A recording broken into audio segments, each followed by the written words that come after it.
სოფელი ითხვისის 32-ის დასახლებაში მაცხოვრებლებმა დღეს დილით საკუთარ დასახლებაში საავტომობილო გზა გადაკეტეს და კომპანია Georgian American Alloys-ის მძიმე ტექნიკას მუშაობის საშუალება არ მისცეს. პროტესტის მთავარი მიზეზი სასმელი წყლის შეფერხებით მიწოდება გახდა. არა გვაქვს წყალი, 2 კვირა, მეტი წვეთი არ გადმოსულა.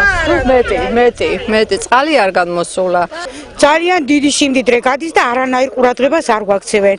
როგორც პატარა ბავშვები, ისე ვატყუებენ და იძულებული ვართ, რომ გადავკეტოთ ეს გზა და მოგვაქციონ ყურადღება. ადგილობრივების თქმით, წყალგამანაწილებელში მექანიზმის დაზიანების გამო უკვე რამდენიმე კვირაა სასმელი წყალი არ მიეწოდებათ. დასახლების სასმელი წყლის მომარაგებას კომპანია Georgian American Alloys უზრუნველყოფს. მოსახლეობის მტკიცებით, კომპანიამ მექანიზმი არაერთხელ შეაკეთა, თუმცა ის სიძველის გამო მალევე დაზიანდა. ისინი ახალ მექანიზმს ითხოვენ, რათა წყალი მომავალში შეფერხების გარეშე მიიღონ. სანამ ახალი ძრავი არ მოიტანებენ და გააკეთებენ ამ წყალს, მანამ უნდა გავაჩეროთ ეს მანქანები. და სანამ კიდე ტრანსპორტი არ ივლის. არც ერთი უბანი, არც ერთი კუთხე ასეთ გაჭირვებულ მდგომარეობაში არ არის. რა ვარ ჩვენი უბანია ასე უგზო უკლოთ და უტრანსპორტოთ. მოსახლეობამ დღევანდელი აქციით დაზიანებული საავტომობილო გზაც გააპროტესტა და მისი შეკეთება მოითხოვა.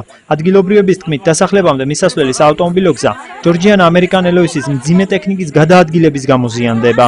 მიმდინარე გაფიცვა გვაქვს, რასაც ქვია, იმიტომ რომ ძალიან ხშირად გვიწევს ეს გაფიცვა. ჩვენი გაფიცვა დაკავშირებულია წყალთან და გზასთან. დადიან ეს ამხელა ტონიანი მანქანები, დატვირთული, აბა ცარიელი ყვარევლის, ღიად ხდება უდიდესი დაბინძურება და სავალი გზა ჩვენი, რასაც ქვია, რომ ავად რო გავხდეთ, სასწრაფო მოვიდეს, ვეღარ მოვა ალბათ. არც გვაქვს არავის იმედი, არც მარგან ტრესტიდან, არც ქალაქიდან, რომ გზას გაგვიკეთებენ, იმიტომ რომ მეორე დღეს მაინც გააფუჭებენ ეს კრაზები. აი ბატონო ვეგუებით გზას რო არ გაგვიკეთებენ, მაგრამ სასმელი წყალი, რომელიც კიდეც რო ვინმე მნახოს, ალბათ სასმელად უარგისია და დარწმუნებული ვარ 800-ია, ისიც სანატრელი გვაქვს გამხდარი. ან გზა ცოტა მოაწესრიგო, ან და ესე იგი ტრანსპორტი გვინდა, ამ გზას რო გვიფუჭებენ, იმის კომპენსაციის მიზნით გვინდა და ესა მოეცა სალიარკა.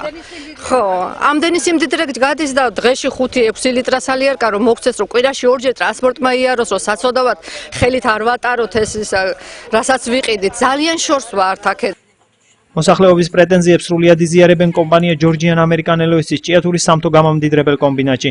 კომპანიის წარმომადგენელი ჩვენთან საუბარში განმარტავს, რომ წყალგამანაწილებელში დაზიანებული მექანიზმის შეკეთება მიმდინარეობს და ახალი მექანიზმის შეძენის საკითხი არ განიხილება. რაც შეეხება გზას, ლევან აბრამიშვილის განცხადებით, პრობლემის გადაჭრაზე აქტიური მუშაობა მიმდინარეობს. უკვე მეოთხე დღეა რაც მიმდინარეობს ნასოსის შეკეთება, რომელიც დაზიანებულია და უკვე მიღებული გვაქვს რა ყველა ზომა.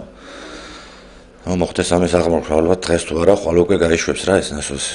უბრალოდ ისეთი მექანიზმი იყო და დაზიანებული, რომელიც ვერ შევძელით რა ადგილზე აგვედგინა და მოგიხდა ამის თბილისში ყიდვა ამ ნაწილის და იყო მეტი პრობლემა მეტი არაფერი. რაც შეეხება მიმდინარე რემონტზე, ყოველთვის ვცდილობთ, რომ მოსახლეობის მოთხოვნები და პრეტენზიები, რომლებიც მართებული არის, გათვალისწინებული იყოს და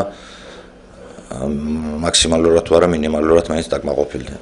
გავაჟღერებ მე თქვენს ტელევიზიაში, რომ უკვე დასრულდა ის პროექტი, რომელიც მთლიანად არა მარტო 32-ს, არა მარტო ბუნიკაურს ეხებოდა ეს, რომელსაც უნდა მოხდეს და დაიწყოს მთლიანად გზების შეკეთება, კაპიტალური შეკეთება, რომელიც ჩვენ ბალანსია.